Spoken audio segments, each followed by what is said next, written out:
शिवसेनेचे नेते अर्जुन खोतकर यांच्या प्रचारासाठी त्यांचे कुटुंबीय सुद्धा दारोदारी जाऊन प्रचार करतायत।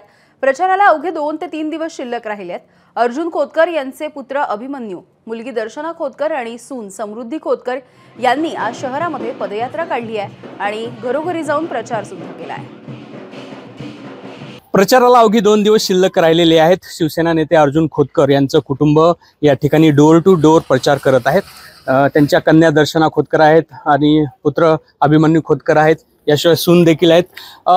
यावेळेचा कसा अनुभव आहे? कारण मी बघितलं की मागची 2 टर्म तुम्ही प्रचार करत होता। खूप चांगला प्रतिसाद भेटत आहे। आम्ही सर्व ठिकाणी जेव्हा जात आहोत खूप रिस्पॉन्स भेटत आहे आणि सगळ्यात मेन म्हणजे जे मुख्यमंत्री साहेबांच्या आणि भाऊंच्या ज्या लाडक्या बहिणी आहेत त्या मला असं वाटतं की खूप खंबीरपणे भाऊंच्या पाठीशी उभा आहे असं दिसत आहे। खरंच या लाडक्या बहिणीचा तसा रिस्पॉन्स तुम्हाला मिळतोय का? प्रत्येक ठिकाणी जेव्हा तुम्ही जाता त्या सगळ्या महिला तुम्हाला याबाबत बोलता, डिस्कस होते का? तुम्ही तसं बोलता त्यांना? नाही, ते स्वतःहून खूप जास्त प्रतिसाद देत आहे। जे सीएम सरांनी जे योजना राबवलेली आहे ती खरंच यशस्वी आहे। सासऱ्यांचा प्रचार करताना काहीसं काही दडपण येतं त्यांच्या, म्हणजे त्यांनी केलेली कामं असतील किंवा अर्थात त्यांच्यावरती टीका देखील होत असते? नाही, टीका तर आज मी नाही ऐकलेली झालेली। जेवढं पण मी फिरलेली आहे फक्त त्यांचं कौतुकच ऐकलेलं आहे। त्यांनी जे कामं केलेले आहेत ते दिसतात, ते लोकांना त्यांचं हार्डवर्क दिसतंय।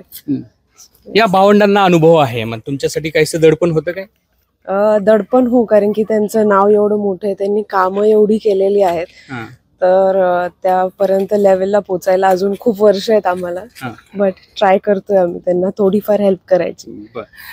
नेत्यांची मुलं आहेत, त्यांना काही गरज नसते किंवा कार्यकर्त्यांसारखी स्ट्रगल नसते, एक भावना असते, अशा वेळी ही कार्यकर्ती सोबत घेऊन तशी काही फिलिंग तुमच्या मनात येते? नाही, आपण जर इथं प्रत्येक कार्यकर्त्याला विचारलं तर आम्ही कार्यकर्त्याच्या वेगळं काही वागत नाही, आम्ही सगळं परिवार म्हणून इथं वावरतो। आणि मला वाटतं की शिवसेना हा पक्ष नसून हा एक परिवार आहे आणि परिवाराच्या सोबत आम्ही इथं नेहमी असतो। यावेळेचं काय निवडणुकीचं वैशिष्ट्य आहे? वैशिष्ट्य काहीच नाही, एक नंबर अर्जुन खोतकर धनुष्यबाण एवढंच आहे, बाकी दुसरं कोणी आहे असं दिसतच नाही। तुमचे एक भाषण बघितले, म्हणजे तुम्ही दादूभाईच्या अगोदर खरं तर राजकारण हाताळलं, या अगोदरचं तुम्हाला असं वाटतं की खोतकरांचा वारसा तुम्ही समर्थपणे पुढे चालू शकता? मला हे बरेच जण विचारत आहेत, मी सगळ्यांना हेच सांगते की आज सध्या पुरता तरी माझं एवढंच एक फोकस आहे की बघा, इट्स इम्पॉसिबल, एक कॅन्डिडेट प्रत्येक माणसापर्यंत नाही पोहोचू शकत आणि त्या मानाने तरी सुद्धा माझ्या वडिलांचा जनसंपर्क खूप मोठा आहे। मराठवाड्यात असं कुणाचाच नसेल एवढा जेवढा माझ्या वडिलांचा आहे, पण तरीही मला असं वाटतं की आजपर्यंतचं किंवा सध्या पुरताचं माझं फोकस एवढंच आहे की माझ्या माध्यमातून मी माझ्या वडिलांना किंवा त्यांनी केलेल्या कामांना जास्तीत जास्त लोकांपर्यंत कशी पोहोचवण्यात सक्सेसफुल होईल, एवढंच माझं फोकस आहे। बरं, म्हणजे खोतकरांचं जास्त तुम्हाला पुढचं वारसदार म्हणून अभिमन्यू मध्ये दिसतं का तुमच्या स्वतः दिसतं?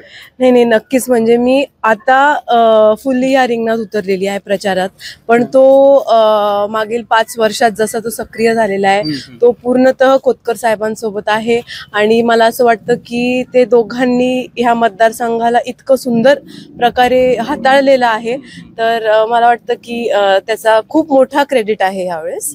त्याला आपण वी शुडंट ते नजरअंदाज नाही करायला पाहिजे। असंच आहे काही?